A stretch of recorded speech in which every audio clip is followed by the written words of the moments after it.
Good morning, everybody, and welcome to Bacon and Coffee. We are going to have a great guest today. His name is Sir Jeff Herring of the Georgias. But before we get started, we cannot start this show without our theme music. So here we go, and I'll bring Jeff on.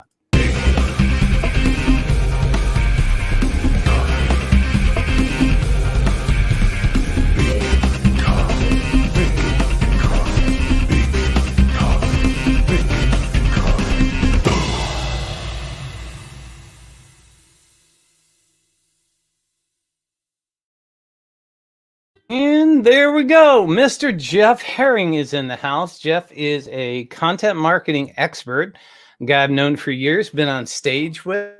And he's just he's like Mr. Mushroom. He's a fun guy. And so he's my favorite party animal, and he's not out hiking today. Normally that's what he does. So if you guys are here, do me a favor and show me your comments.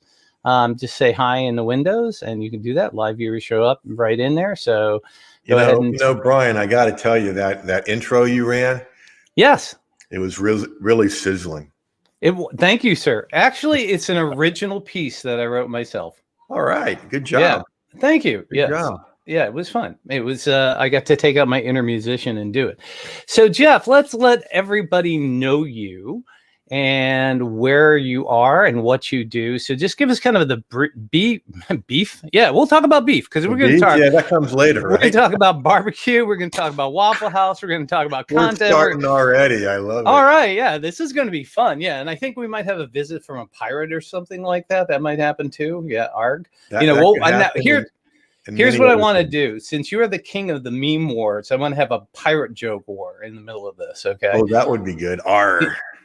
Exactly. So we're going to do that. But tell everybody how you went from being a psychologist in Florida to a content creator, speaker, and just the king of content. That's a good question. And I'll try to give the Reader's Digest version. I thought I would live and die in Tallahassee and, running my practice. It was doing well and everything. And then in 94, 26 years ago, I started writing a relationship column for the newspapers, and the people that had written it before wrote really exciting stuff like what is depression, what is anxiety, that kind of stuff. And so I just decided to write about what I saw in my office. And it was only supposed to be for 6 months to a year, but it ended up getting internationally and nationally syndicated. And what was funny about that is I never finished my PhD because my professors told me I couldn't write. And all of a sudden I'm doing this column. I still couldn't write academically if you held a gun in my head. And so I'm playing on the internet, trying to learn it. And then, the life kind of forced me to speed up that learning curve. Got divorced in fall of 2005. Yeah. That was not a surprise. That was a relief. And what was a surprise was the mom's decision to move up here with the kids. So I had to get mobile. And so for a year, I spent going back between here and there every week, 3 days in Tallahassee, seeing a week's worth of clients, 3.5 days up here trying to get something going, seeing the boys, and finally got up here. And what I did with that time in the little white minivan was listen to internet marketing tapes, training tapes. And then whenever I got where I was going, I'd implement, and so I was doing both when I first came up here. Like a lot of things in my life, Brian, I stumbled in to a really good gig because I was doing some relationship coaching still. And there was a relationship radio show in town that they wanted me to come on. And I went, and it was a radio show. And the interviewer and I hit it off. It was fun. I thought, okay, I'll go on about once a quarter and see about building this business. Well, then the next time I met her at a coaching function, she said, hey, I don't want to do the show anymore. I told the station about you and it's yours if you want it. I hadn't even moved up here completely yet. Okay. So I'm the host of Relationship Radio in Atlanta. And it was a fun gig for a year. But Brian, it got to the point where it took an hour to get there, an hour to get back, an hour to prep, and an hour to do the show. And as you know, 4 focused hours online can get you a lot. So I dropped that after a year and just been building this out with content. And what I've done this year is try to boil it down to the simplest forms. 15 years of doing online marketing and 26 years of doing content creation to build my business. What are the three pieces that are the most simple? And it's create, repurpose, and profit. Create, repurpose, and profit. And we'll talk a lot more about that today. Long answer to your question, but there you go.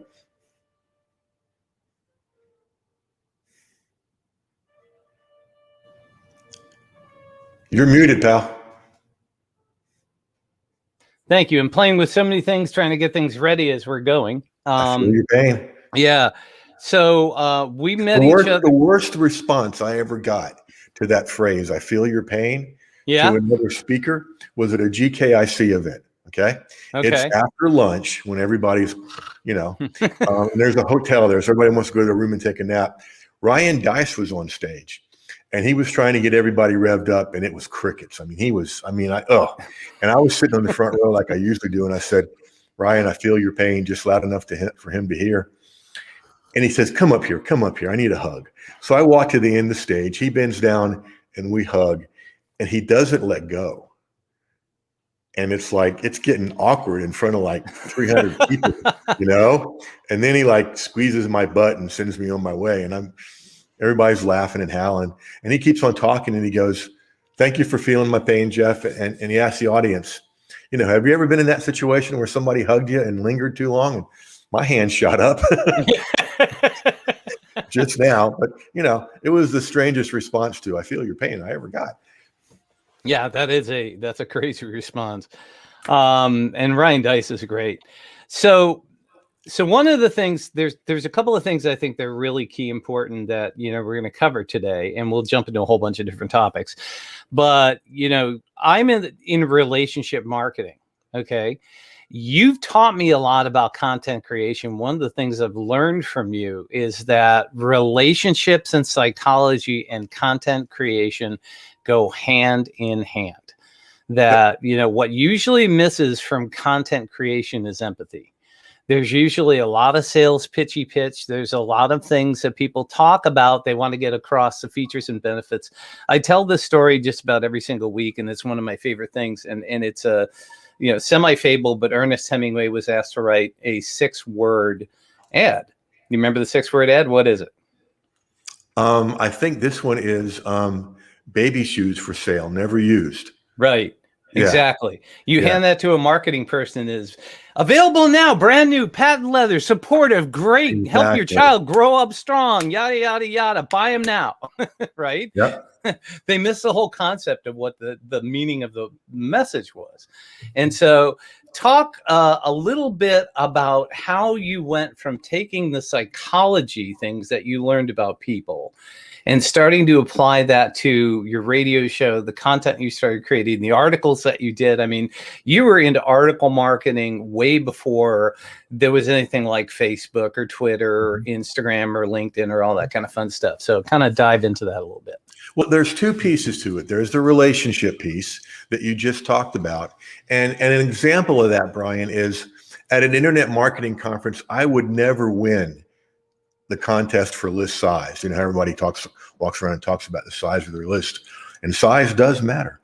But I usually win the size. I'm not the size. I usually win the list responsiveness competitions because of the relationship I have with my list. And part of that came from things I didn't even realize were going on. When I did that year of weekly interviews, Brian, of people around, relationship stuff, and I interviewed people in relationships. I interviewed people that were relationship experts. Everybody kept telling me, "Man, you're a great interviewer." And I'd think, well, all right, I don't get it, but all right. And one day I was driving away from the station, and it hit me. Wait a minute, dude. You've been interviewing people for 25 years in your office, 6 to 10 people a week, about the most intimate details of their lives. Maybe you got good at this.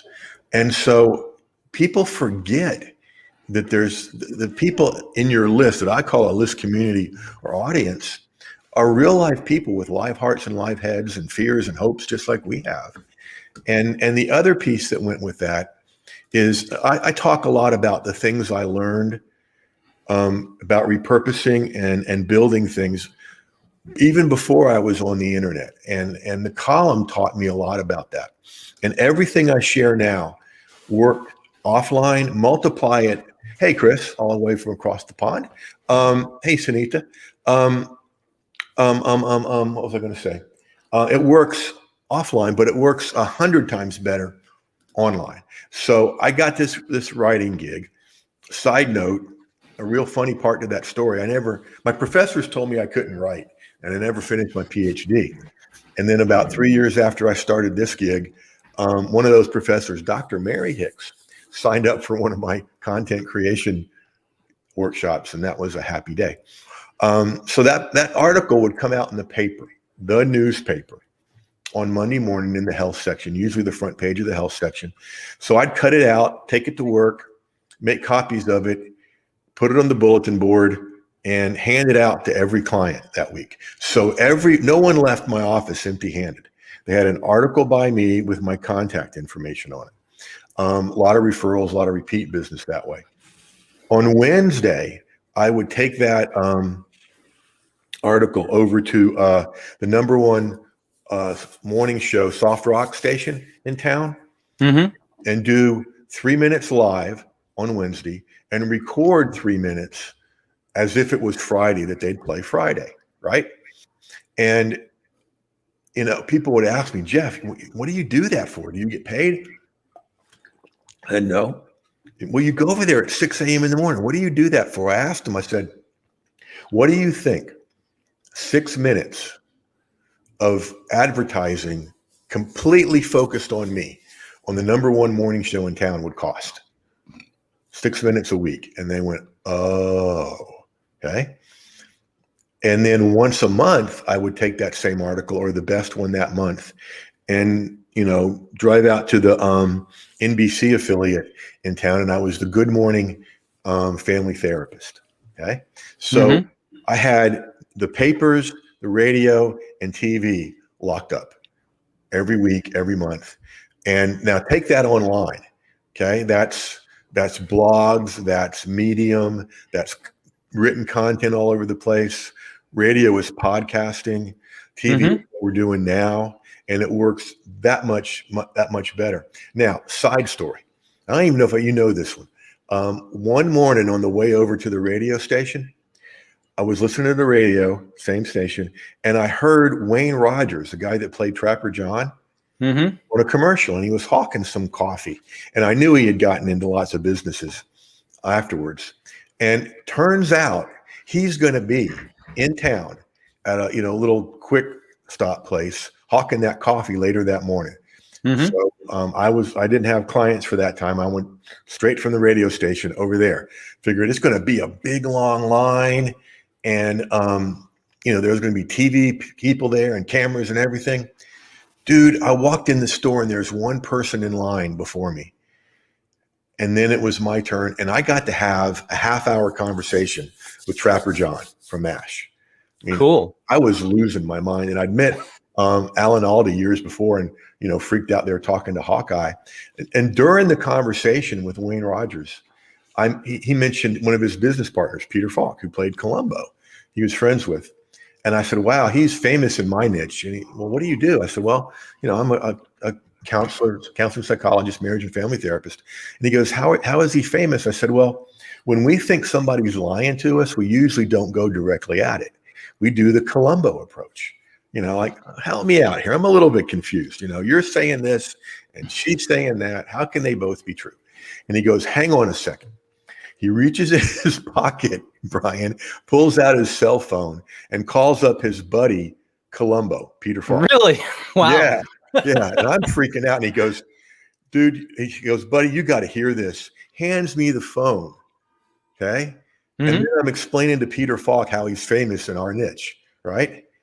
And, totally unexpected morning. And I'm driving back to my practice afterwards thinking, I just need to go home. Today ain't going to get better.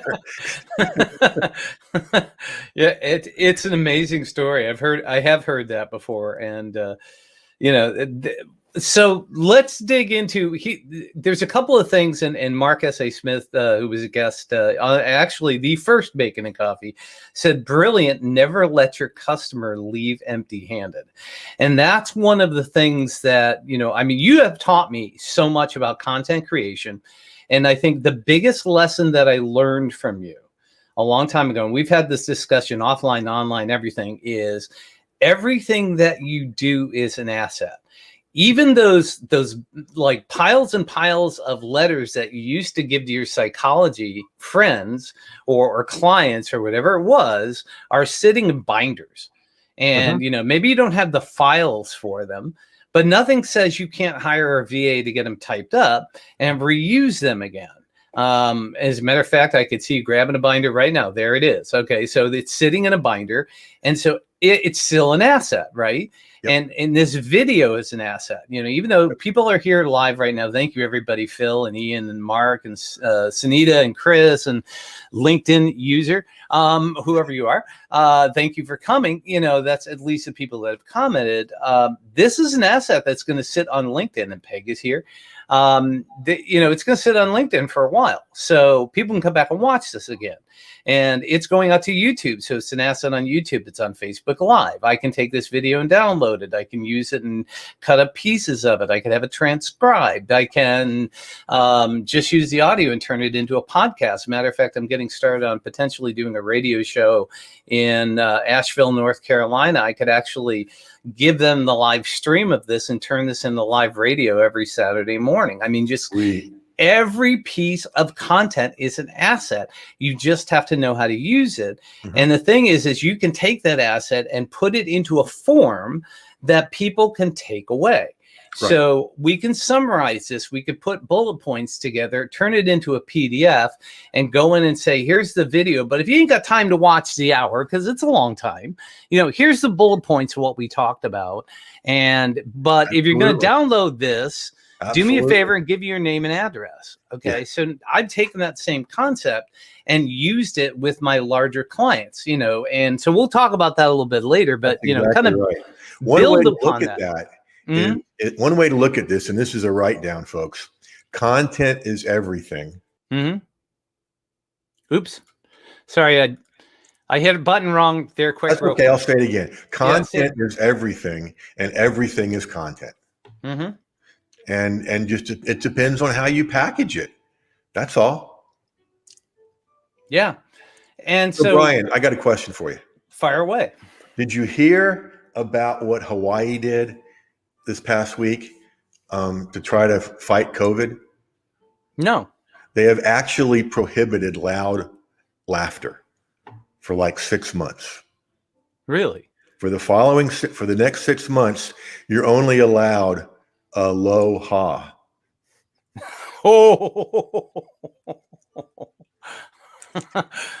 Okay.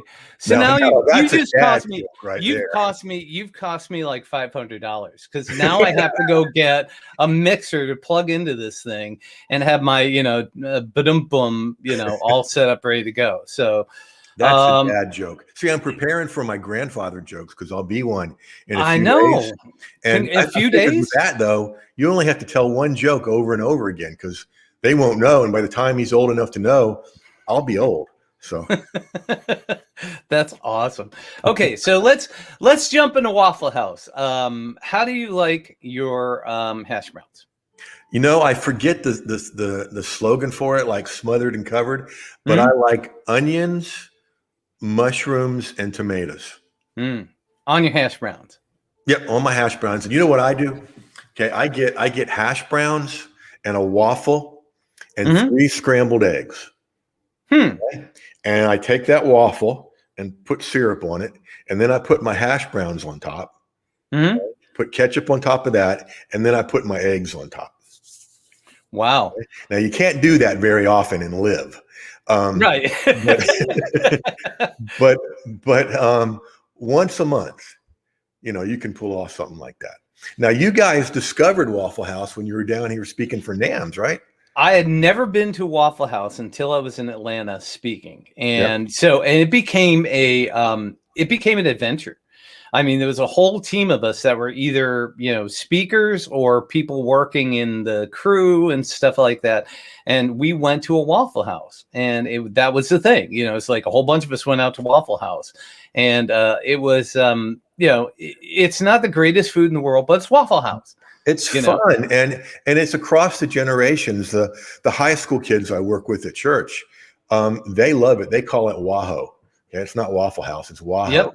Mm-hmm. And I remember on one of our retreats down in Panama City Beach, you're there for a week, and you're not supposed to leave the property. Mm-hmm. Across the street is a Waffle House. Okay, and my guys would come back in and wake. They'd be loud enough when they woke me up after sneaking back in. And I said, they'd come in and I'd catch them, and I'd said, I don't want to know about this. I don't know about this. As long as you brought me something back. And they're like, here's your waffle. Right, okay, cool. We're good. We're good. But yeah, awesome. It's just, it's a great place to be. It's fun. Remember the old jukeboxes in there? Do you know the story behind that? Yeah, one of our friends actually wrote the Waffle House theme. It used to be, the Waffle House theme, and the jukeboxes used to have regular music and then music in yellow.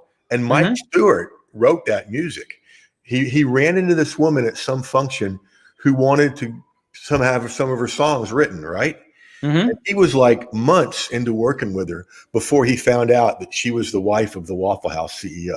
Wow. Okay? And the crazy story is, in the middle of the songs, they would have waitresses yelling, smothered and covered in, a waffle medium or whatever, yelling in orders. And because the cooks are trained to listen for that, people would play those songs and they'd fix the orders from the records, thinking it was real. And then there'd be these orders that weren't ordered, and they had to change the songs around. That's Mark's awesome. helping me out. Smothered, capped, and diced is what I like. There you go. There you go. Yeah, smothered, capped, and diced. I like smothered and covered. I like diced. No, actually, I like diced and covered.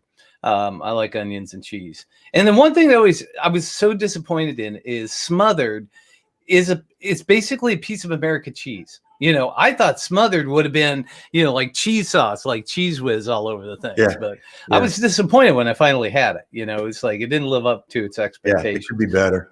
Better. So let's talk about content creation ideas. Where do the best content creation ideas come from? That is a great question. Back to the column. Okay. Mm-hmm. What I wrote about was what I saw in my office every day.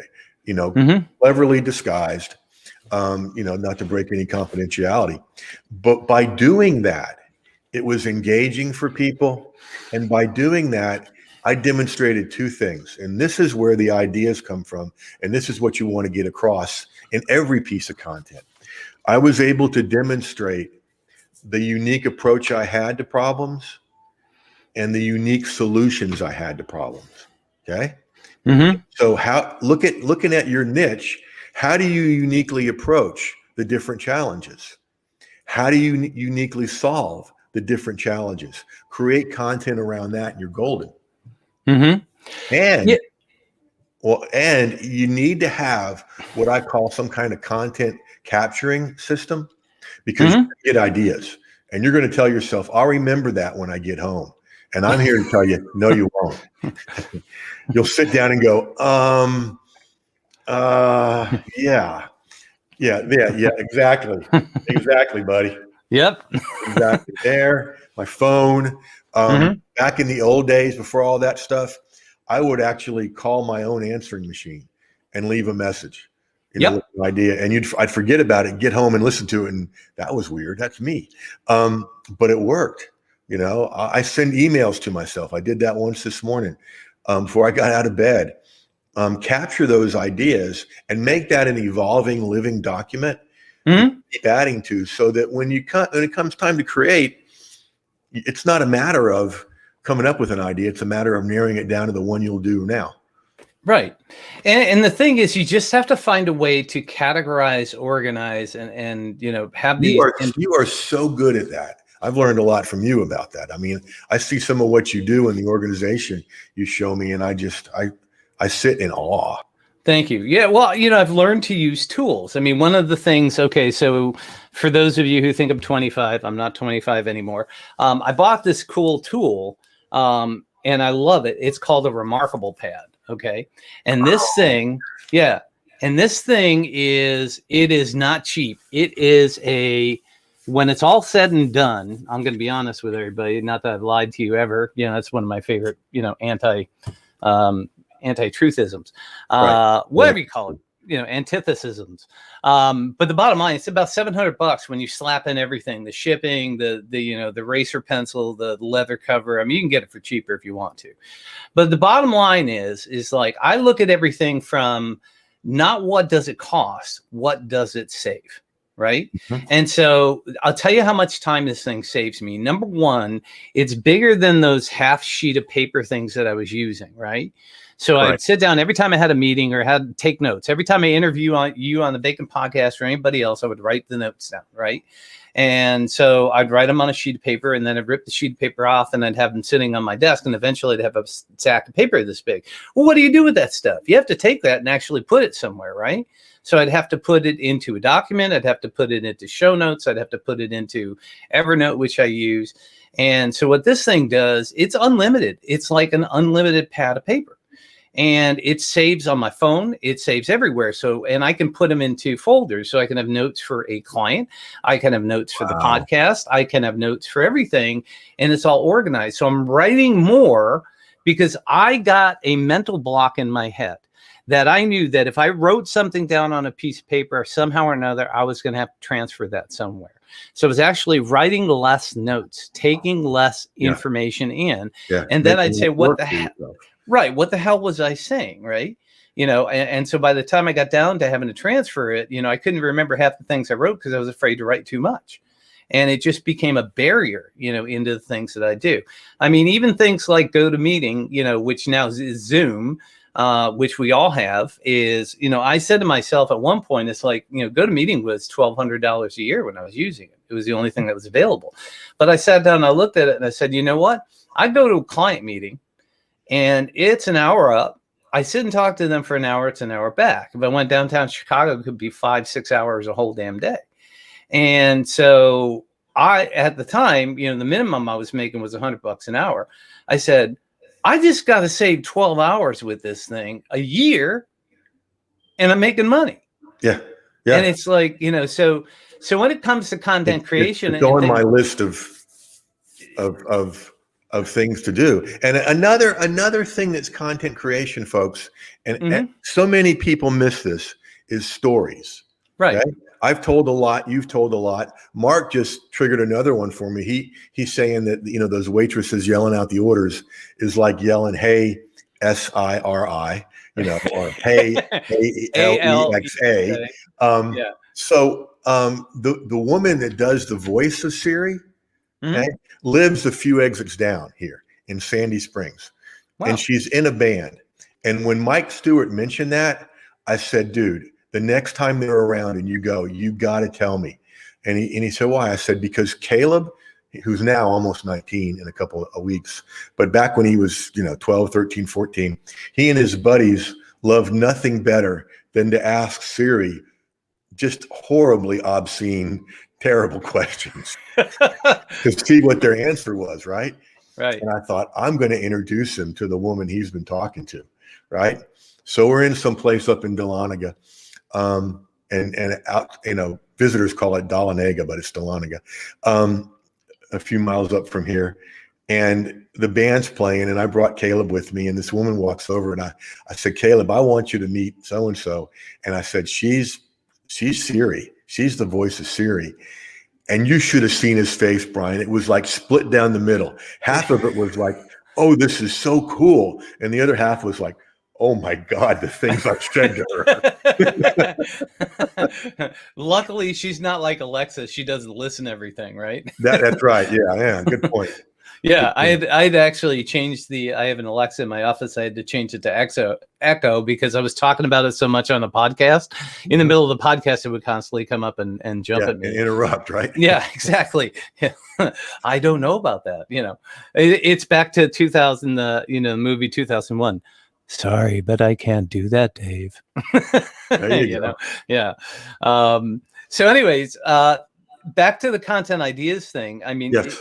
capturing those things is so incredibly important at the time and organizing them. I had one, I was walking my dog. We got a new dog, Layla, which you've seen. She's nuts. Yes. Congratulations. Yeah, thank you. Yeah, she's crazy. So I'm walking her one day and I'm walking around and I'm looking at, houses and there happened to be one house on the left-hand side. They're having the roof redone, and I looked at it and I said, you know what? Building a website is kind of like building a house. It all starts with the foundation and, but they're doing the roof, it has to be. And the thing is that the roof has to be replaced every once in a while. And you got to replace certain things. You got to repair things. And I said, okay, I just went to my watch and I hit a record button on at that time, it was just a regular, no Siri's coming up. So I said, building a house is like building a website. It's all I said. And then I came back and I wrote this thing and I talked about, how the foundation is the hosting and then, the framing is the WordPress and then, the walls and everything else and the colors and the exterior, everything is the theme. And then the content is actually I love this metaphor. Yeah, the flow of the house, what's the design once you've got that frame in there, right? So that's the content. How do you guide people through it? And, and then, there's all kinds of other stuff that went into that. But I'm basically walking my dog, looking at roofing, came up with a concept that said that this is a, piece that I had to write. And it really, kind of made a lot of sense. And it got, and the thing about it is as soon as I put it up on, Facebook and I put it up on LinkedIn and stuff like that, it started to get a lot of hits back to the website. So let's talk about, so we've got this content. And I think, again, this is one of the things that you've talked to me before about creating assets is repurposing and driving people to take action on the content that they're reading. So what are some of the keys that you can bring us about that specific stuff? So repurposing it, because you're the king of repurposing content. And then how do we get people to take action? What actions do we want them to take and why? Great question. Let's get something out of the way now. And okay. I've been fighting this battle for 15 years now. Okay. And let's talk about the difference between repurposing and duplicate content. Because every time I talk about repurposing, people ask about duplicate content. Okay. Mm-hmm. And they are very, very different things. Okay. Duplicate content is like this. Let's say Peg, who's listening here, came up with an article and it just blew up. It went viral and, thousands of people visited her blog because of it. And Peg thinks, well, wow, if it's on one page of my blog, let's put it on 10 different pages. And that goes crazy. Let's put it on 100. That's duplicate content. Okay. That's black hat. Google will penalize you for it. Okay. Yes. What we're talking about is repurposing. And not only will they not penalize you for it, you get rewarded for it because you're found all over the place in different forms. Now, one of my rules with my students is when you create your content and you're done, you're not done. You're not done until you've taken that piece of content after publishing it somewhere and repurposing it somewhere else. Okay. Then you're done. Okay. Because that teaches you to repurpose all the time. And there's two types. Okay. Both of them are profitable. Mm-hmm. One type is repurposing it into content that's going to bring you traffic, visibility, and build your community. Okay. The second type of repurposing that's profitable is turning that that content into resources, into paid products, into money. Okay. And so that way, in my model of content marketing, when you're creating your content, you're also creating your visibility, traffic, list building, and you're creating your Peg, that's funny. Thank goodness Peg is Jeff trained. Is that like house trained? Anyway, it's better. It's better probably. That way, when you sit down to build your visibility, you just repurpose your content. When you sit down to create a new product, you just take some of your content, expand on it, bundle it, and you're fine. Yep. Yeah. So let me talk from a B2B standpoint. And I've been doing this, from a bigger perspective. I mean, on LinkedIn, one of the things that we started to do, we used to do it what I consider to be forward. All right. We would write a blog, and then we'd write another blog, and we'd write another blog and say, hey, you know what? These blogs all connect. Why don't we turn these blogs into an ebook? And then we'd take that and we'd create an ebook from it. And then we'd put that up on a client. So a client would come to me and say, you know, what are we going to work on? I'd say, okay, let's write a blog about this, this, and this. And then we started to sequence the blogs, say, hey, let's write 4 or 5 blogs on this topic and do them in a row. We'd create a series. That way, an entire month, you know, we'd have a series about whatever it is that you wanted to talk about. Let's say, you know, they're selling shellfish. Okay, so we would talk about, you know, what are shellfish? Where do they come from? How do you cook them? How do you store them? You know, once they're cooked, or, you know, whatever sequence you want to do. Right. And then when we were done, we'd write an intro and outro, and we throw it into an ebook, and we get some great pictures of shellfish, either from their stock photography, or go out and get some stock photography, or use something like Unsplash or Pexels or Pixabay or something like that. And then we create a great ebook, and then we throw it up there. Now we put the ebook up on the website and say, download the ebook. And when they download the ebook, then we can capture their name, you know, and then on the blog, we go back in and add a little banner that says, hey, here's a link to an ebook if you want to learn more. So we kind of drive them to that to capture their name. I've now since flipped the entire philosophy backwards. And now what we do is we're actually writing the entire ebook first. Okay, so we write the ebook first and we create that. And then from there, we're doing it with a sense of, we know that we're going to take that and break it into a series of blogs. And then we take it a step further and we break that into a series of email drips that are very, very short. Here's what this blog or this chapter is about. Here are the bullet points that you need to know about. Click here if you want to re-download the ebook. Because one of the things that we've learned, and you know it and I know it and everybody knows it, is we download a hell lot. You know, people download ebooks and they never open them up, right? So what we're doing is we're sending them an email drip saying, hey, you know, on this particular thing, here's something you may not know about shellfish. The shellfish are actually, you know, over 100 million years old. And the reason they've survived for so long is because fish couldn't eat them. They didn't start becoming something until men learned how to crack them open. You know, it took animals with tools to be right. You know, all that kind of fun stuff. You know, it's just a fun fact that would get somebody to say, oh, wow, I didn't realize that. Let me click and download the ebook again because I can't find it in my, you know, folder that is filled with all this junk, you know. So they download it, maybe read it right then and there. And so what you're doing is you're basically taking the same content and doing multiple touches at the same time. And we're using the ebook, the blogs, and the email drips to create a system around that piece of content. So give me your thoughts about that. I love that. And it builds relationships. And hang on 3 seconds. I'm going to go get some. Yeah, go right ahead. So, all right, I'll flip to myself and just say thank you guys all for coming. This is awesome. Lots of great comments. Okay, so the man is back and he's got something in his hand. This is an example of relationship content. Okay. Mm-hmm. I was teasing Peg a minute ago. And she does this with clients and friends and mentors and different people with send out cards. Okay. So I got a card from Peg in the mail. Okay.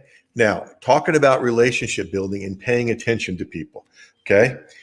This picture is me, John, and Caleb, and John's holding the ultrasound of their baby. Okay. Mm-hmm. Straight off of my Facebook. All right. Now here's John and Caleb with this. Okay. Mm-hmm. And there's a note in here. And then Caleb, I'd said something on Facebook. And one reason I'm doing this is because I know you can relate to this. Caleb has been taking guitar lessons for 2 years. Mm-hmm. Okay? And he debuted with the worship team on their Wednesday night youth thing a couple weeks ago. And he was so nervous. Okay. And there he is at his first gig. Right. Mm-hmm. Poor guy. He was so excited afterwards. I don't think he took his guitar off for an hour. You're going to sing with that guy? But I mean, that's powerful, but easy to do.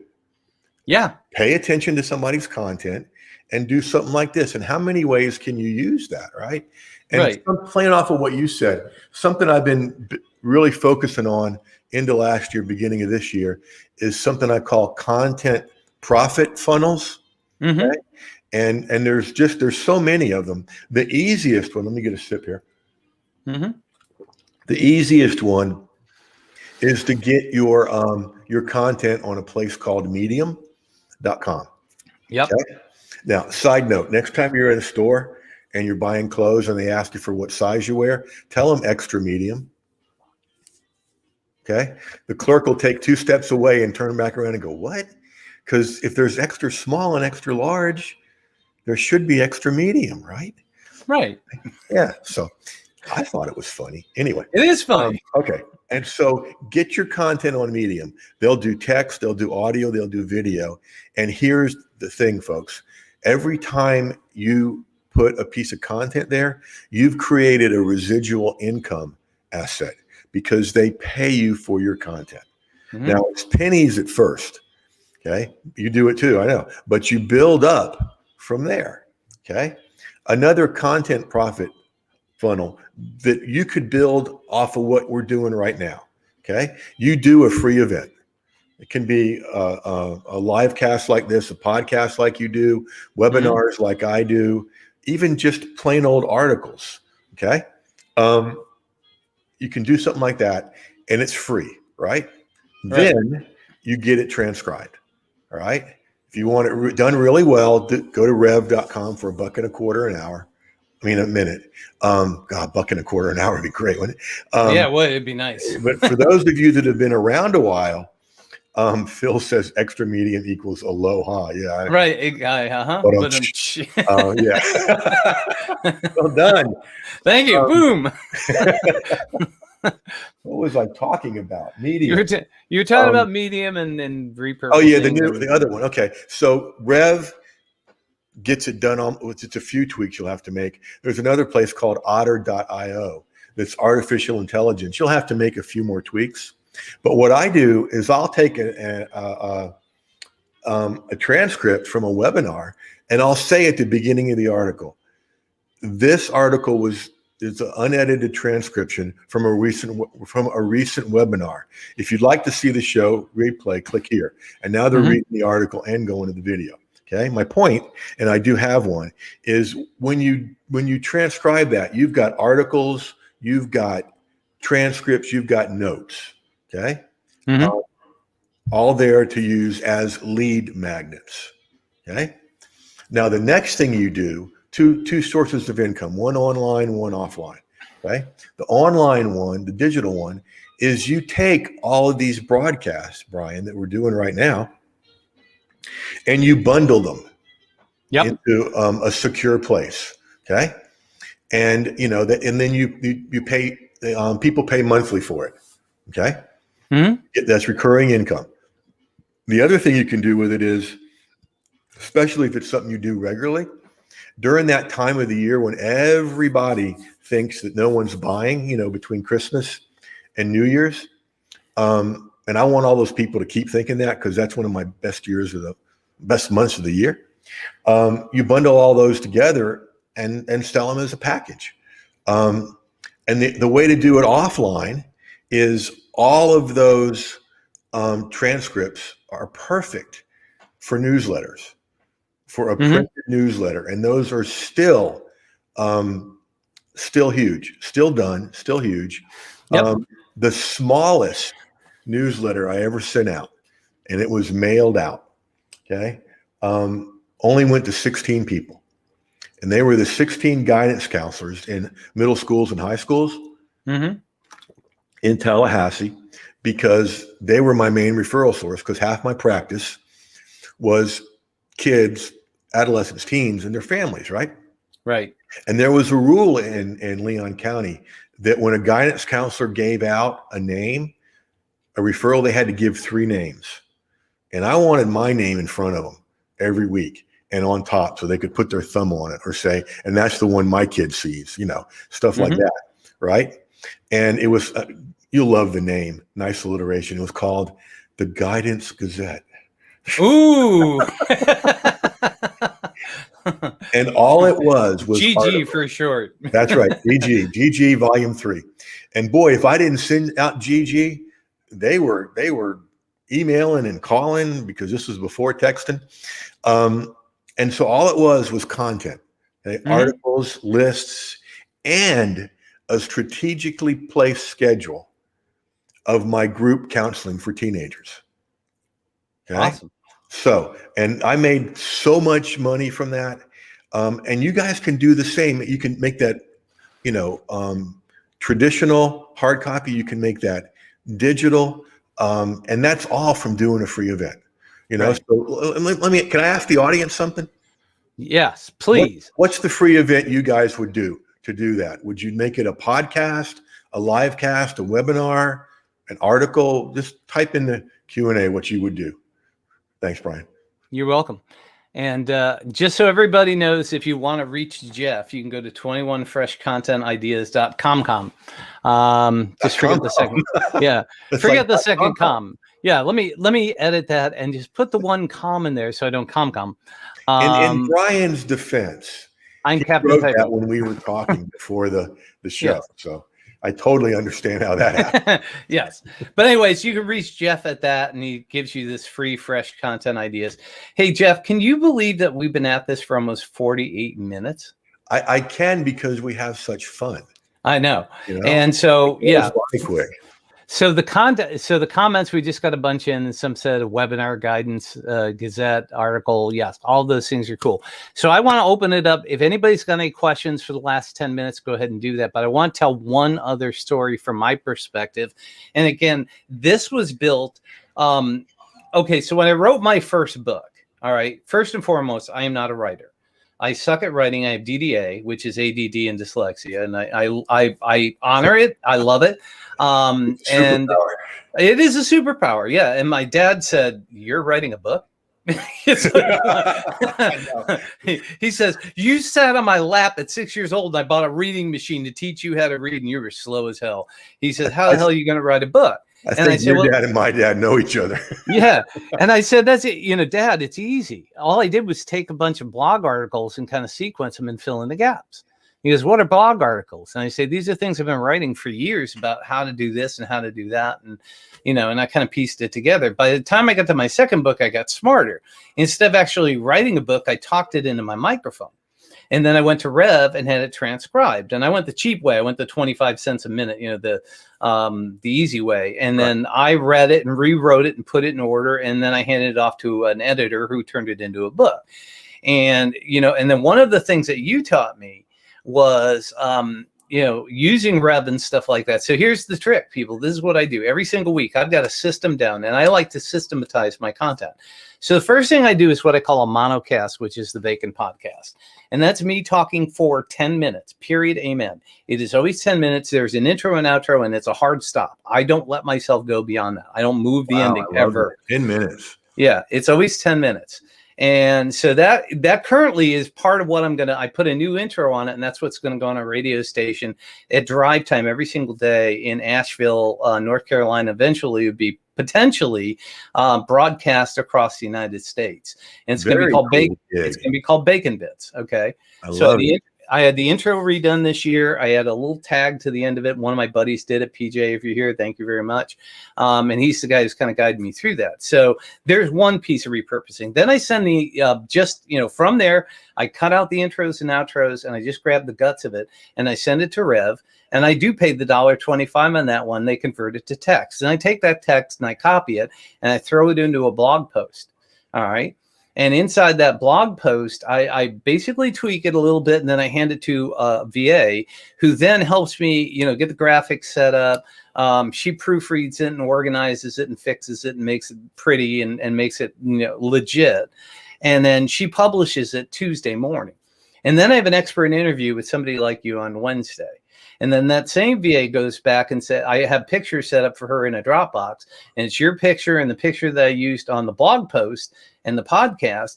And she creates an email newsletter every single week that goes out that has insane open rates. Because all it says is, here are the 3 things that I did this week. Here's the monocast. Here's the blog. If you want to read it, everybody knows the exact same contents. You can read it or listen to it, and an expert interview. And so with very, very little effort, I've created 4 pieces of content that go out every single week. That's beautiful.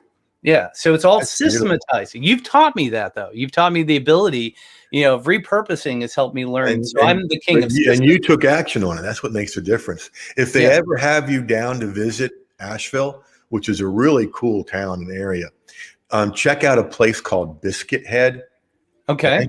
You'll wait a while because the line's always around the building, but they have biscuits like bigger than your fist. I love that. I love biscuits. Biscuits and honey are my favorite thing. Not biscuits and gravy. Biscuits you would and love honey. that. They have all these concoctions, bacon and all kinds of stuff on biscuits. Last time we were snowboarding near there, we made it a point to go, and it was worth the wait. We were going to go this year because my son lives in Greensboro and my niece lives in Wilmington.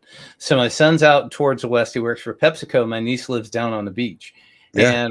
And we're thinking about potentially maybe even moving to Raleigh. So it's somewhere in between. And Asheville is, it's a few hour drive away. If you moved to Raleigh, man. Oh God, yeah. And that's why, because I can come down, visit you, and come back to Illinois. I can kind of, I've got the whole. That's right. You're in the middle. Right. Exactly. That's kind of what we're thinking. But anyway, so let's see if we have any questions. Sunita asked what transcription service you use, Jeff?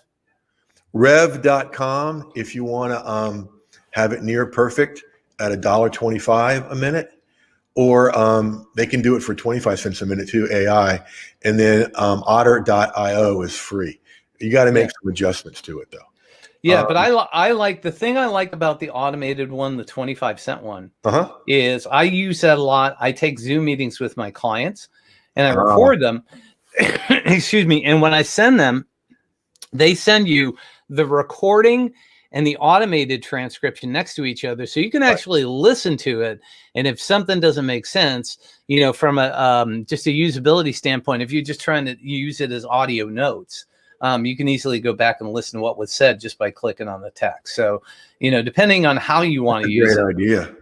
Yeah. And it doesn't, just take the Zoom audio, send it to them. That's an asset you give your clients? Yeah, I give it to my clients and my VAs because my VAs are the ones that are writing the content. We'll meet to talk about what the audiobook content or what the I like that a lot. Ebook content is going to be. So I record it in Zoom.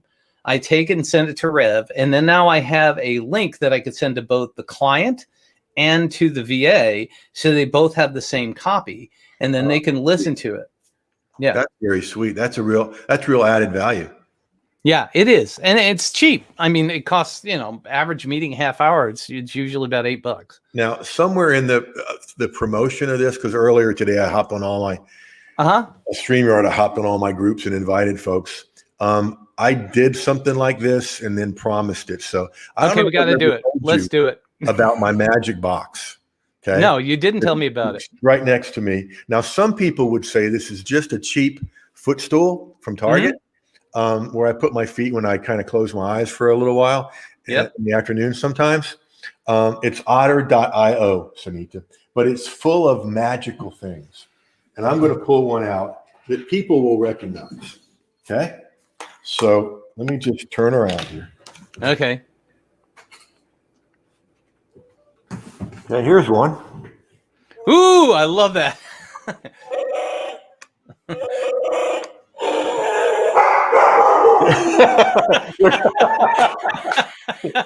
Dude, the dogs love it. Dude, stand down, buddy. Stand down. That's He's awesome. ready to protect the household.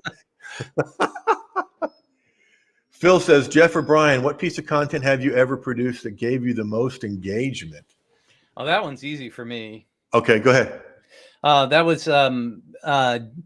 February 4th last year. I almost died.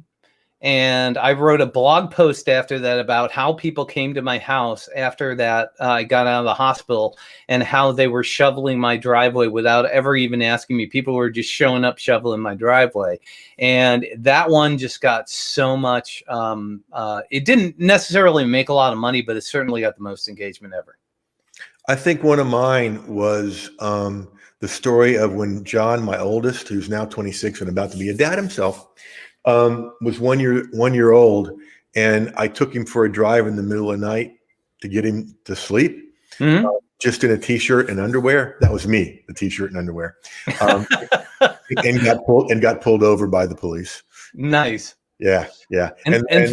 And Phil nailed it. Oh yes, exactly. Emotion. You're hitting on emotion. And I was terrified when I got pulled over, but the cop never laughed once and left me with this advice, Brian. Next time, sir, remember to wear your pants. Thank you, sir. I appreciate that. Yeah, that's awesome. But But I told that at John's rehearsal dinner. yeah, that's awesome. But I mean, the key thing is, story is huge. Yes. Emotion is huge. And I Yeah. think when you're creating content, you have to be able to get inside people's heads. Yep. You have to have empathy. You have to understand where they're at, and you have to make them feel something. It goes back to that Ernest Hemingway thing that I said, for sale, baby shoes never worn. Right. The story behind that, you're just sitting there going, oh my God. Yeah. Yeah. It tugs at your heart. So let's turn it back to Phil. Phil, what's the most engaging piece of content you've ever produced? And it might still be coming with your book. Yeah. Driving Without Pants, DWP. I like that.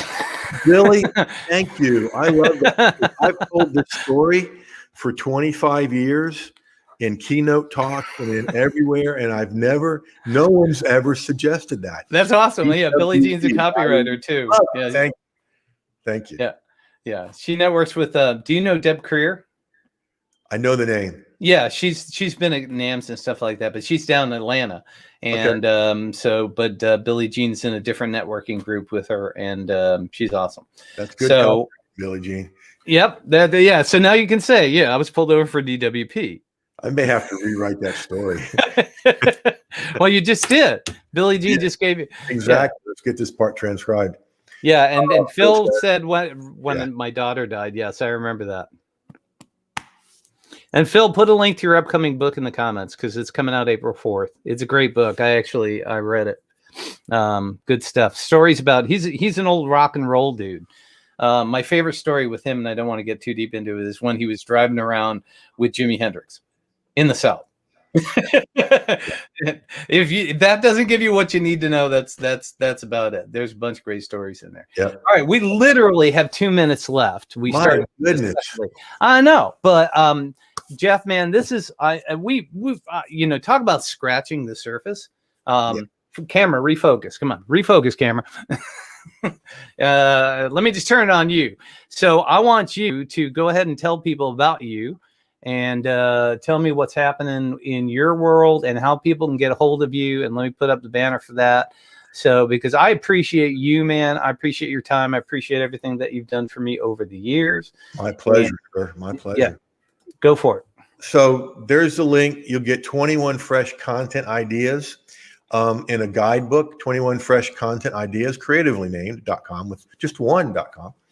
And so bottom line, folks, create, repurpose, and profit. Everything boils down to that. It's why I created at the beginning of this year a new club called contentcreationnation.com. And that's the main thing we work on. Create, repurpose, profit. Repeat. Create, repurpose, profit, repeat. Do that over and over and over again. It works in any niche, and you're going to love the results because two things happen. You make a big difference and you make a big income. Mm-hmm. Yeah. And that's really what it's all about is, that's right. Using your brain, using your content to tell your story, to get people to pay attention to you. I call it three phases. It's awareness, it's awareness, it's education, and then it's sales. And you have to get people through that process of the funnel. You have to get people aware of what you're doing. You have to teach them deeper about what you do. And then sales is not just selling something. Sales is actually getting people to say, this is going to change the way I do things. This is going to make my life better. Yeah. So with that being said, we're at the top of the hour, sir. So I am going to roll us out with our beautiful opening, closing, and all that stuff. I want to thank you for your time, your energy. My pleasure. Dude, we need to do this again because we literally just scratched the surface. Oh yeah, we could do this. We could do this often. We could. So maybe we should. Yes, exactly. Well, I definitely want to have you on as a repeat guest. So, and I'm loving this LinkedIn Live, Facebook Live thing. I mean, I got a face for radio. I do have to shower and get my hair did. But you know what? You did that too this morning, huh? Oh, of course. Yeah. I actually shaved. Yeah, Kinda. I did too. Yeah, I did. Yeah. So, anyways, but we're gonna roll it, buddy. Thank you so much. We'll talk soon. Sure. This is Thank fun. you. It's the replays are on all the channels. Check it out: YouTube, Facebook, LinkedIn Live. When that being said, we're gonna roll it out, man. Take care, bud.